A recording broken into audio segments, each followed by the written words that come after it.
आपके पास अभी मैंने दिया हुआ है, उसको हम सॉल्व करते हैं। टोटल फर्स्ट क्वेश्चन में आज के है total 11 transactions. All transactions are recorded in journal book, right? Now first transaction started a business with cash rupees 2,80,000. That means जो भी ओनर होगा वो ओनर ने बिजनेस स्टार्ट किया with cash rupees 2,80,000. That means owner ने amount business में invest की है 2,80,000. All these transactions are recorded in journal book, but किसके जर्नल बुक में? बिजनेस के जर्नल बुक में, क्योंकि हम जो एंट्रीज रिकॉर्ड करते हैं वो सिर्फ और सिर्फ बिजनेस के बुक्स में रिकॉर्ड की जाती है। ऐसा कंसेप्ट है और उस कंसेप्ट को आप सबको मालूम है, उस कंसेप्ट को कहा जाता है business entity concept. In this concept owner and business को आपको डिफरेंट एंटिटीज अज्यूम करना है। ओनर अलग होता है और उसका बिजनेस अलग होता है। हम जो अकाउंटिंग करते हैं वो बिजनेस के लिए करेंगे, तो मुझे हर एक ट्रांजैक्शन बिजनेस के लिए सोचना है, बिजनेस की एंगल से सोचना है। Who is the receiver, who is the giver, what comes in, what goes out, whether it is expense और इनकम, हम किसके लिए सोचेंगे? बिजनेस के लिए, ठीक? तो इन first transaction started business with cash. Owner का नाम मुझे नहीं मालूम, क्वेश्चन में दिया हुआ नहीं है। जो भी ओनर होगा, कोई ना कोई ओनर तो होगा ही बिजनेस का। उस ओनर ने बिजनेस स्टार्ट किया with cash. That means in this transaction two accounts involved are cash account, one account is cash, और ये कैश बिजनेस को देने वाला कौन है? ओनर। तो second account is owner, but owner invested the amount in business. यहाँ पे उसने बिजनेस स्टार्ट किया है with cash. That means owner invested the amount in business, and invested amount को हम कहते हैं कैपिटल। जो भी पैसा हम बिजनेस में इन्वेस्ट करते हैं उस इन्वेस्टेड अमाउंट को हम कहेंगे कैपिटल। इसलिए सेकंड अकाउंट डायरेक्टली हम अज्यूम करेंगे capital account. What is capital account? Money invested in the business by the owner. That means it is owner's account. Who invested money in business? Always owner. तो ये capital account किसको represent करता है? Owner को। That means it is personal account. Cash is real account. Why cash is a real account? क्योंकि हम उसको देख सकते हैं। That means two accounts involved in this transaction is cash and capital. Take the decision of debit and credit with the help of rules, by applying rules. Cash real है तो उसको real account का ही rule apply करो, but decision low from the angle of business. The rule of real account is debit what comes in and credit what goes out. In this transaction, whether cash is coming in or cash is going out from the angle of business, ये हमको सोचना है and decision लेना है. In this transaction, cash is coming in for the business, क्योंकि owner ने पैसा business में दिया and बिजनेस को पैसा मिला है. That means cash is coming in. इसीलिए जो डेबिट होता है उसको हम क्या करते हैं? पहले फर्स्ट लाइन में लिखते हैं, तो लिखेंगे सभी cash account debit in debit column in front of cash 2,80,000. Then अगर कैश डेबिट होता है तो कैपिटल क्या होगा? ऑब्वियसली क्रेडिट होगा, बट हम रूल अप्लाई करते हैं. Capital means owner account, that means personal account. Apply the rule for debit and credit for capital. Capital को डेबिट क्रेडिट करने के लिए हम पर्सनल अकाउंट का रूल अप्लाई करेंगे. First rule of personal account is debit the receiver, credit the giver, and second account of personal account is debit from whom money is receivable and credit to whom money is payable. चाहे आप first rule apply करो या second rule apply करो for personal account, decision remain same. Decision same ही होता है चाहे आप कोई भी रूल अप्लाई करो. जैसे मैं फर्स्ट रूल अप्लाई करके देखती हूँ, मुझे सोचता है debit the receiver, credit the giver for personal account. Personal means owner, capital यानी यहाँ ओनर का अकाउंट है. In first transaction owner is giving cash, owner cash दे रहा है, and rule says credit the giver. मुझे क्रेडिट करना पड़ेगा क्योंकि बिजनेस के एंगल से owner is giver of cash. Credit the giver by applying second rule. The second rule of personal account is debit from whom money is receivable and credit to whom money is payable. ये rule apply करके देखते हैं. सोचेंगे किसके लिए? Business के लिए। Business को ये जो 2,80,000 अमाउंट ओनर से मिली है, ओनर ने क्या किया, पैसा इन्वेस्ट किया है। ये इन्वेस्टेड अमाउंट बिजनेस ओनर को वापस करती है। कब वापस करेगी, जब बिजनेस बंद होगा तब। At the winding up of the business, this amount is refundable to owner. ये ओनर को वापस करनी पड़ती है जब बिजनेस बंद होता है। That means in future money is payable to owner. That means debit from whom money is receivable and credit to whom money is payable. मिला हुआ कैपिटल फ्यूचर में वापस करना है, पेएबल है, इसीलिए ही वो क्रेडिट किया जाता है। एक्चुअल रूल हम कौन सा अप्लाई करते हैं, सेकेंड वाला। आज पैसा मिला जरूर है बट इन फ्यूचर ये अमाउंट क्या रहेगा, मुझे पेएबल रहेगा।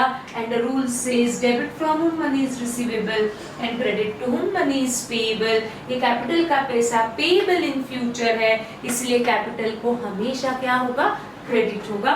तो लिखेंगे cash account debit to capital account credit.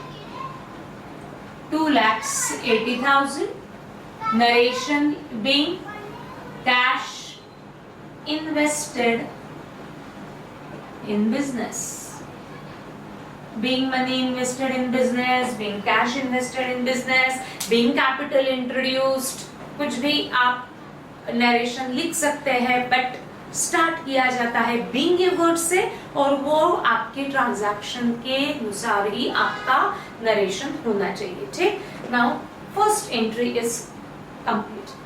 Then second, purchase goods from Amul for cash, underline for cash. अब यहाँ पे सेंटेंस के ऊपर आपको ध्यान देना है। Purchase goods from Amul for cash। देखते हैं इस ट्रांजैक्शन में ऐसे कौन से दो अकाउंट इन्वॉल्व है जो जर्नल के लिए जरूरी है। परचेस के आगे क्या लिखा है, गुड्स। सबको मीनिंग अब पता है। What is goods? Goods means the thing which we purchase for selling purpose. जो सेल करने के लिए हम खरीदते हैं उसे हम कहते हैं गुड्स। इन शॉर्ट, जिस चीज का भी आपका बिजनेस है वो आपके लिए होता है गुड्स, बराबर। तो goods means the thing which we purchase for selling purpose. हमको एकेडमिकली हमेशा मेंशन किया जाएगा गुड्स ये वर्ड, यानी ये गुड्स जो खरीदे हैं वो बेचने के लिए खरीदे हैं। अब किस चीज का बिजनेस है उनका, कंप्यूटर का है, डेली नीड्स की शॉप है, कि क्या मशीनरीज का बिजनेस है, हमको नहीं मालूम। स्पेयर पार्ट्स का बिजनेस है, हमको नहीं मालूम। बट हमको क्या दिया है आगे, गुड्स, यानी जो भी चीज खरीदी है वो सेलिंग पर्पस के लिए खरीदी है, क्योंकि टर्म यूज किया है गुड्स। जब भी ट्रांजैक्शन में गुड्स ये टर्म इन्वॉल्व होता है तो उसके साथ या तो परचेस होगा नहीं तो सेल होगा। That means one account involved is always purchase account. अब फ्रॉम अमूल पर्सन का नाम दिया है, दैट मींस ये परचेस क्रेडिट परचेस होता है, ये हम पढ़ चुके हैं। बट इसके आगे क्या लिखा है, अमूल से तो आपने परचेस किया but for cash, that means Amul से गुड्स खरीदी है but for cash, that means वो परचेस कैश परचेस है, क्रेडिट परचेस नहीं है। एक बार वापस, दो टाइप के परचेसेस होते हैं, cash purchase and credit purchase. What is cash purchase? जो चीज हमने खरीदी है उसके अगेंस्ट हमने इमीडिएट पेमेंट किया, दैट मींस कैश परचेस। जो चीज हम खरीदते हैं बट पेमेंट आफ्टरवर्ड्स हम करते हैं, after 2 months, 3 months, 6 months, credit पे यानी उधारी पे गुड्स अगर परचेस करते हैं तो हम पर्सनल अकाउंट को इन्वॉल्व करते हैं। बट जिस डेट को हमने परचेज किया, अमूल से खरीदा, ये दिया हुआ है, बट आगे टर्म क्या दिया है, फॉर कैश। फॉर कैश का मीनिंग क्या है, अमूल से गुड्स परचेज की और इमीडिएट आपने उसको पेमेंट भी किया, क्योंकि ऐसा आपको ट्रांजैक्शन में मेंशन्ड है। फॉर कैश, अमूल से गुड्स खरीदी है फॉर कैश, यानी तुरंत कैश पे किया। That means second account involved is cash account. ये क्रेडिट परचेस नहीं है, ये कैश परचेस है, क्योंकि वो ट्रांजैक्शन में ही वैसा मेंशन है। Purchase goods from Amul for cash, Amul से गुड्स परचेज की, but for cash that means cash purchase की, परचेज किया, इमीडिएट पेमेंट किया, that means two accounts involved are purchase and cash, out of which cash is a real account. आप सबको मालूम है which type of account is purchase is which type of account is it is a nominal account। क्यों nominal? क्योंकि it is your expense। all expenses and all incomes of the business are classified under nominal account। जो भी आपके expenses है वो किस type के रहेंगे? हमेशा nominal। then तो इसको मुझे नॉमिनल का अप्लाई करना पड़ेगा रूल, कैश को मुझे रियल अकाउंट का रूल अप्लाई करना पड़ेगा for taking the decision of debit and credit. तो करते हैं परचेस नॉमिनल है, the rule of nominal account is, live session में पूछूंगी किसी को भी तो रूल्स आने चाहिए, ठीक। Rule of nominal account is debit all expenses and losses and credit all incomes and gains. यानी नॉमिनल को डेबिट क्रेडिट करने के लिए मुझे एक्सपेंस इनकम सोचना है, बट किसके लिए? ओनर के लिए कि बिजनेस के लिए? बिजनेस के लिए। कौन सा कंसेप्ट बताता है कि सिर्फ बिजनेस के लिए सोचो? Business entity concept. ये कंसेप्ट में आप सिर्फ बिजनेस के लिए डिसीजन लेते हैं, तो बिजनेस के लिए जब मैं परचेस करती हूँ तो मेरे लिए वो क्या रहेगा? हमेशा एक्सपेंस। क्यों? क्योंकि इसके अगेंस्ट मुझे पैसा देना पड़ा। That means it is your expense and all expenses are debited। तो हम सेकेंड ट्रांजैक्शन में परचेस अकाउंट को डेबिट करेंगे 20,000। Take the decision of for cash। Cash is a real account, उसको real account का ही rule apply करो।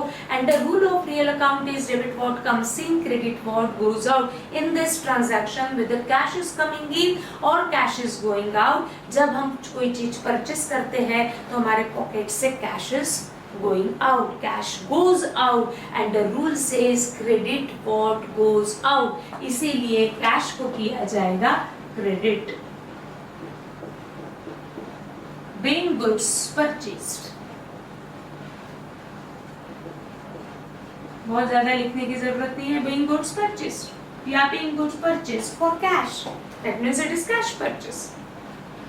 अब आप सोचो third transaction, take the decision of two accounts involve, ठीक। तो लेते हैं third, sold goods to Atul ₹3,000।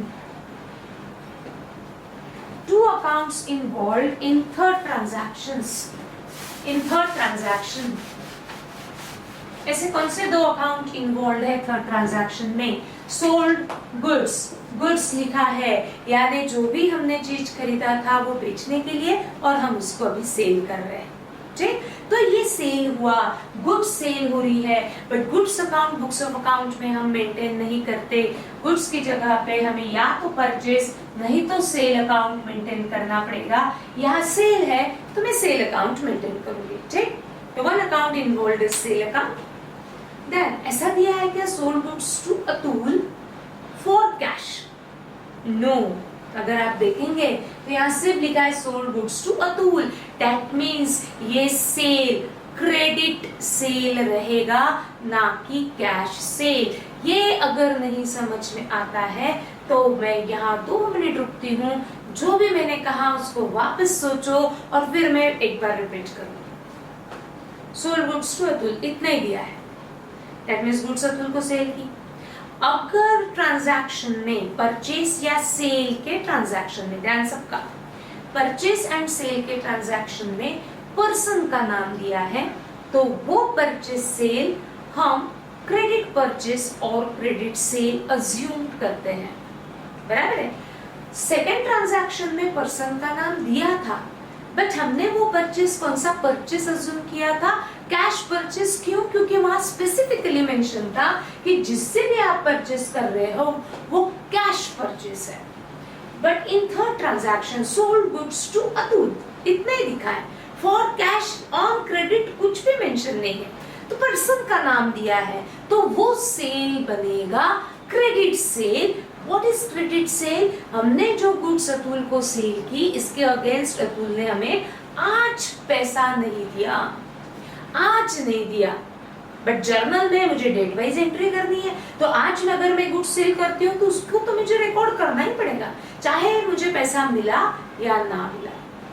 ना मिला तो मुझे लिखना पड़ेगा कि ये अमाउंट मुझे अतुल से लेनी पड़ेगी, बराबर। बट सेल हुआ तो सेल को मुझे रिकॉर्ड करना पड़ेगा। तो one account involve is sale and second account involve is Atul account, जिसमें से अतुल ये पर्सनल है, सेल नॉमिनल है। वो क्यों नॉमिनल है? क्योंकि सेल इज योर इनकम। आज नहीं मिला पैसा बट फ्यूचर में मिलने वाला है ना, that means it is your income. तो sale is our income, that's why it is a nominal account. तो सेल को डेबिट क्रेडिट करने के लिए हमें नॉमिनल का रूल अप्लाई करना है, अतुल को डेबिट क्रेडिट करने के लिए मुझे पर्सनल अकाउंट का रूल अप्लाई करना है। बट जो भी मैं सोचूंगी बिजनेस के लिए सोचूंगी। फॉर बिजनेस नॉमिनल अकाउंट को पहले डिसीजन लेते हैं, whether it is sale is your expense or income. Sale is always your income, क्योंकि गुड्स बेची जाएगी तो आपको पैसा मिलेगा। आज मिलता है तो बहुत अच्छा है, फ्यूचर में मिलेगा बट मिलेगा जरूर ना, that means sale is always your income. और रूल कहता है debit all expenses and credit all income. यहाँ सेल हमारा इनकम है तो सेल को क्रेडिट किया जाएगा। अतुल पर्सनल है, debit the receiver credit the giver भी सोच सकते हो, या आप रिसीवेबल पेएबल भी सोच सकते हो। पहले फर्स्ट रूल, अतुल को गुड्स सेल की है, that means Atul is receiver of goods. उसको बेची है ना आपने, तो अतुल को गुड्स मिली, debit the receiver. Second rule apply करो, debit from whom money is receivable, credit to money is payable. Credit sale था ना, अतुल से आज पैसा मिला कि फ्यूचर में मिलेगा?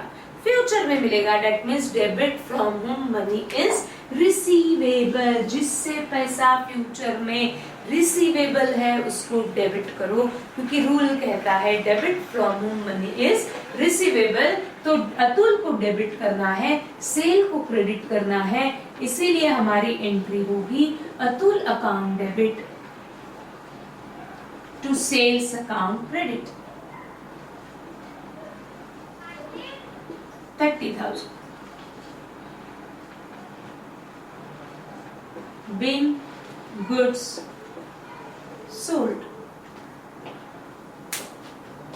ठीक, next.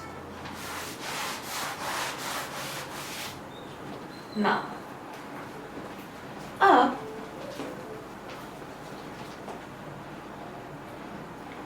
fourth transaction.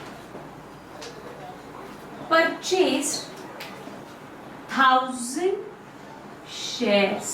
करो सभी मार्क, जो भी मैंने जैसे मैंने मार्क किया है, शेयर्स को अंडरलाइन करो, सर्कल करो, हाईलाइट करो, कुछ भी करो, बट शेयर्स को आपको मार्क करना है। Purchase 1000 shares at the rate of 100 each of Godrej company limited, यानी हमारे बिजनेस ने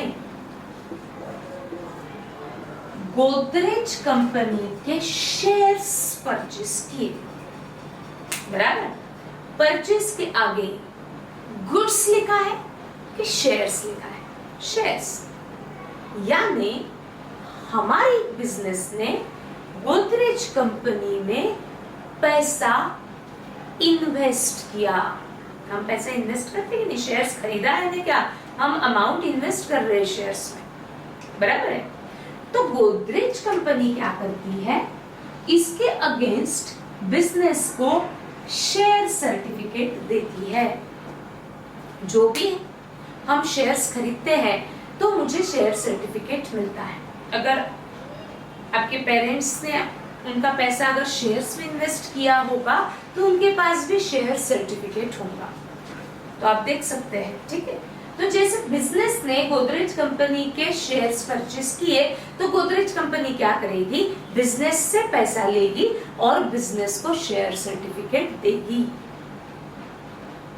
जब भी हम शेयर्स परचेस करेंगे तो हमको पहले पैसा देना पड़ेगा, तब जाके अमाउंट मेरा इन्वेस्ट होगा ना, तब जाके मुझे गोदरेज कंपनी शेयर सर्टिफिकेट देती है। शेयर सर्टिफिकेट कैसे होता है, एक पेज होता है, उस पेज पे कंपनी का नाम वो सब मेंशन होता है, कितने शेयर्स परचेस किए, कितने में परचेस किए, ये उसकी फेस वैल्यू क्या थी, वो शेयर सर्टिफिकेट परचेस किया। गोदरेज कंपनी ने शेयर सर्टिफिकेट दिए और बदले में बिजनेस ने उनको पैसा दिया।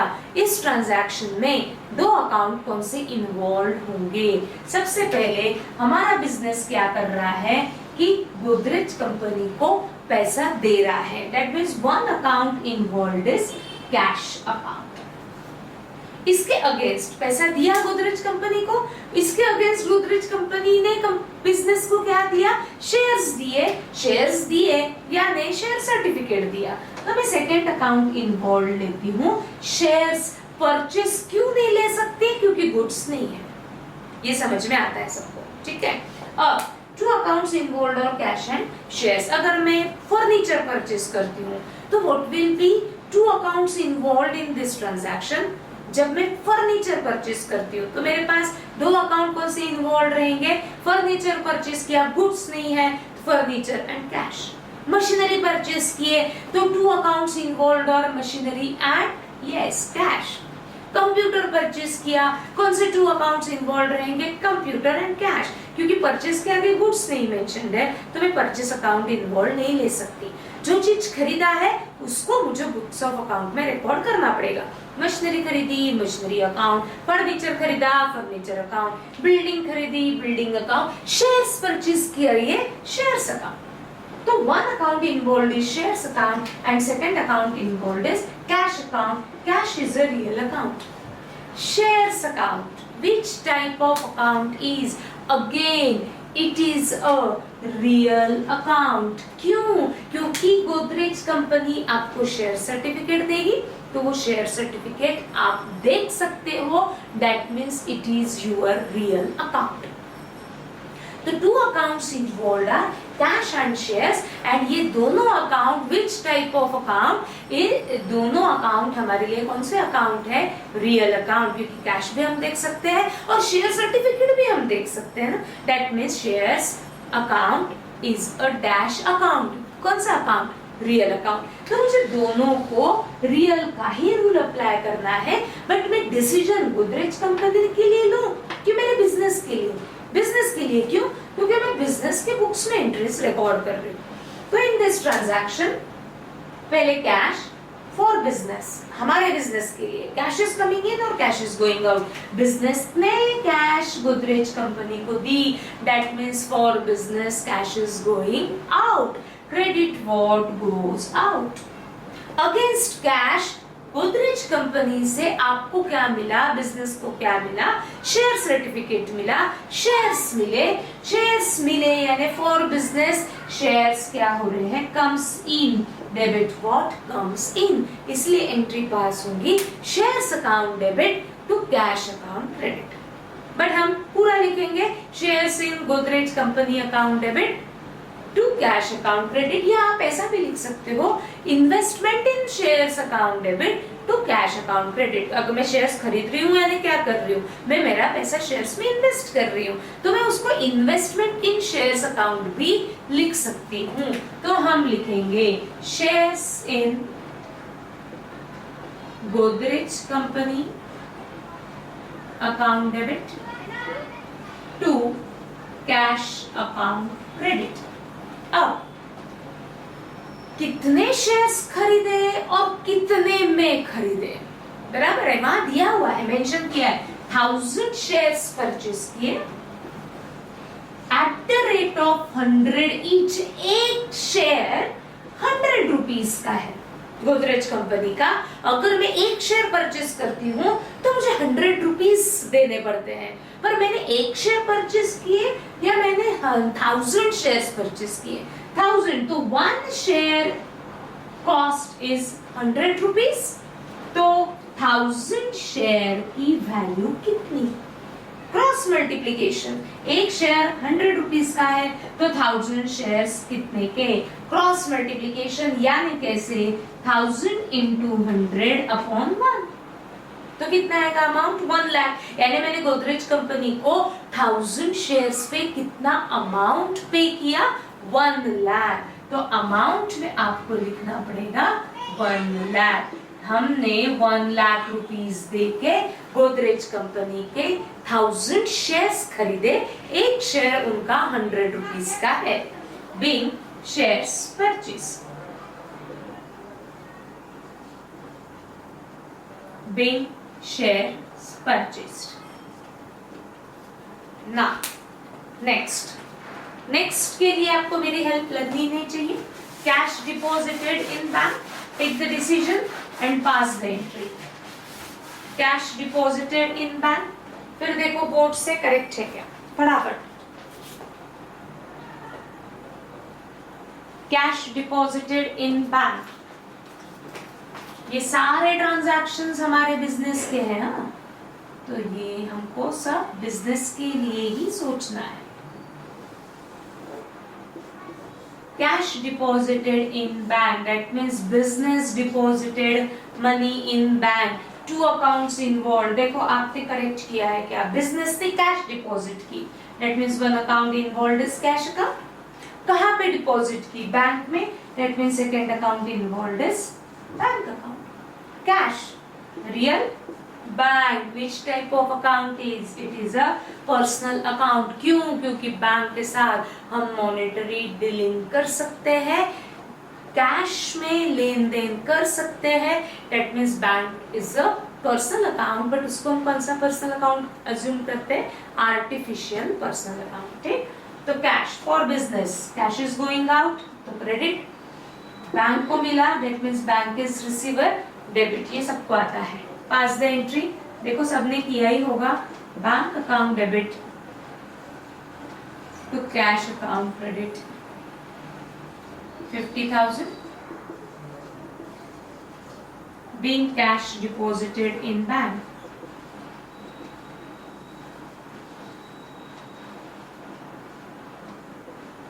Now next, received dividend 1000 by check. What is dividend? Receive dividend. देखो हम जब बैंक में अमाउंट इन्वेस्ट करते हैं, ध्यान सब काम अच्छे से समझ में आना चाहिए। जब हम बैंक में अमाउंट इन्वेस्ट करते हैं तो बैंक आपको सर्टिफिकेट देती है, उसे हम फिक्स डिपॉजिट कहते हैं। उस इन्वेस्टेड पे अमाउंट पे बैंक आपको इंटरेस्ट देती है। यानी मैं अगर बैंक में अमाउंट इन्वेस्ट करती हूँ तो एवरी ईयर बैंक मुझे उसके ऊपर इंटरेस्ट देती है, बराबर। नहीं तो इन्वेस्टमेंट करने का ऑब्जेक्ट ही क्या है? ठीक है, तो अगर हमने अमाउंट बैंक में इन्वेस्ट किया तो उस इन्वेस्टेड अमाउंट के ऊपर बैंक आपको इंटरेस्ट देती है। बट अगर मैं अमाउंट शेयर्स में इन्वेस्ट करती हूँ, अगर हम शेयर्स में अमाउंट इन्वेस्ट करते हैं तो कंपनी वो शेयर जो आपने इन्वेस्ट किया है उसके ऊपर भी आपको कुछ ना कुछ रिटर्न में एवरी ईयर देती है। उसको कहा जाता है डिविडेंड। इसको हम डिटेल में पढ़ने वाले हैं।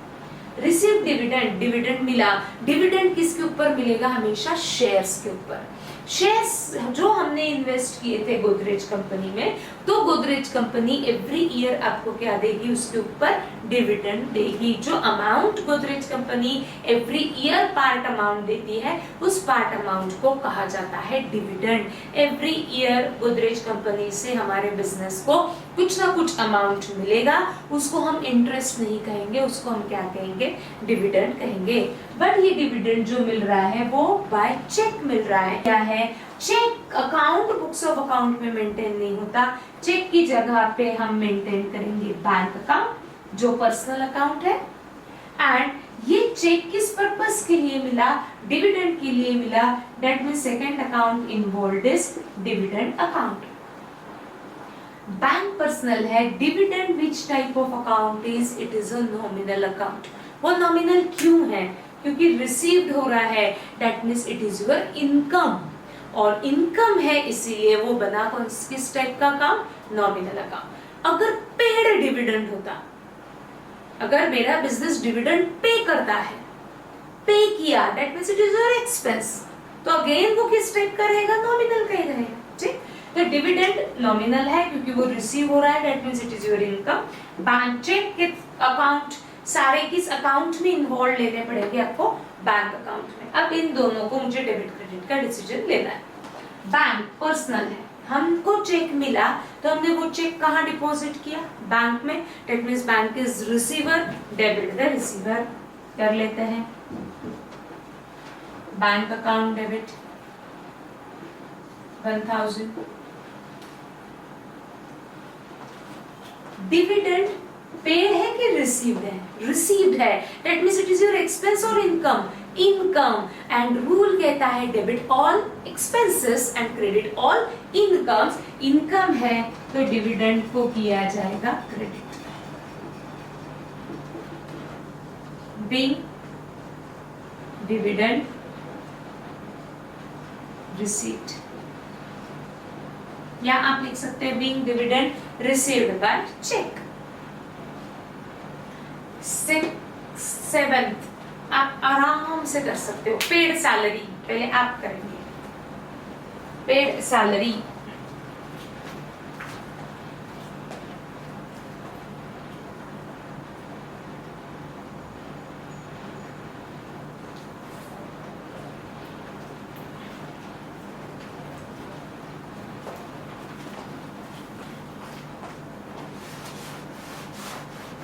Two accounts involved in this transaction, paid salary, that means one account involved is salary। जो भी चीज हम पे करते हैं वो अकाउंट मुझे मेंटेन करना पड़ेगा।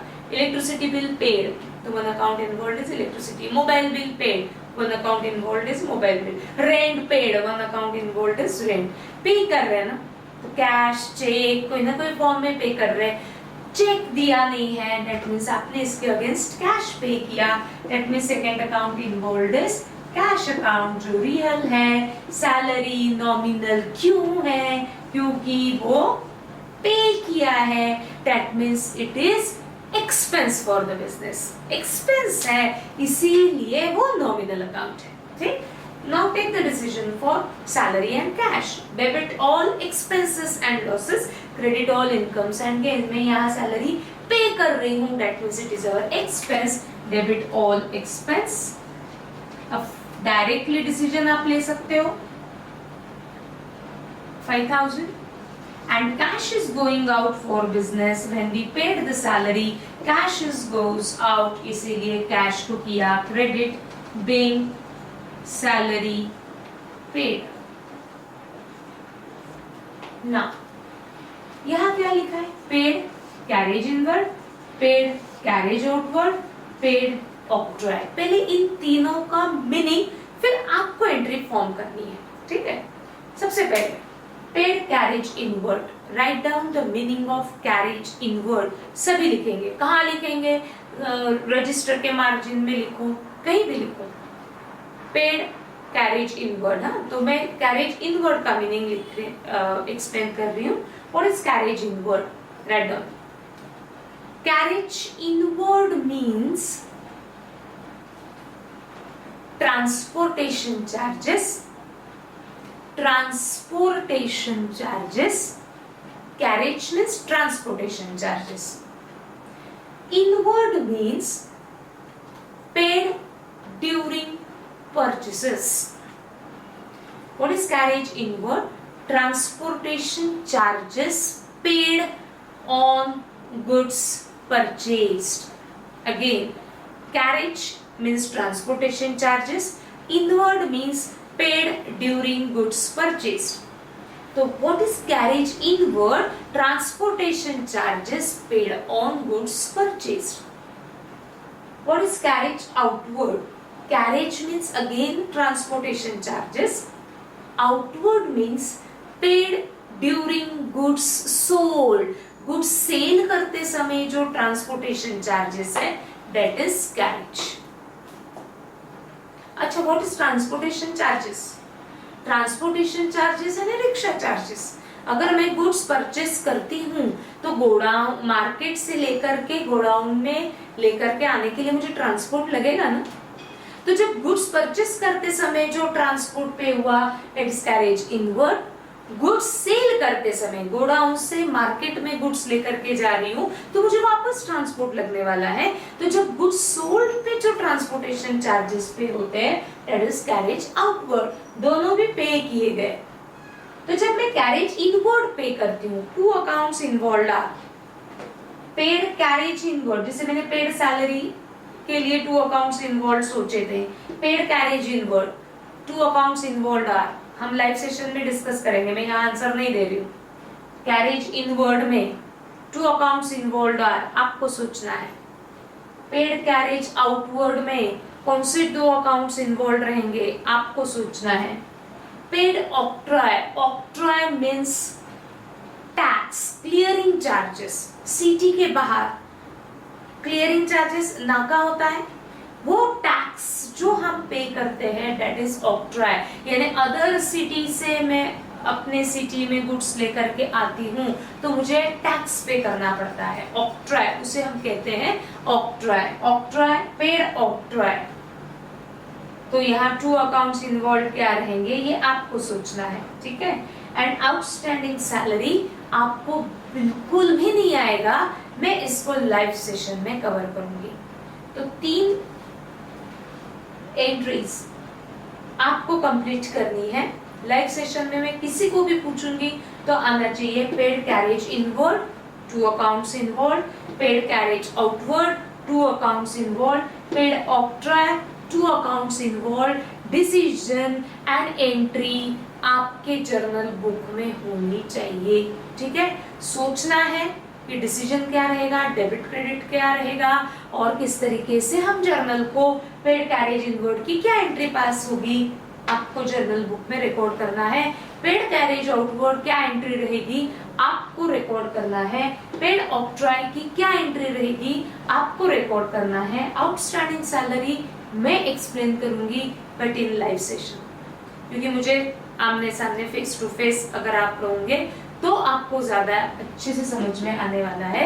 आउटस्टैंडिंग सैलरी डिफिकल्ट है बट आपको समझ में आना चाहिए, ठीक है। तो 8, 9, 10 जल्दी से कंप्लीट करो, लाइव सेशन में मिलते हैं।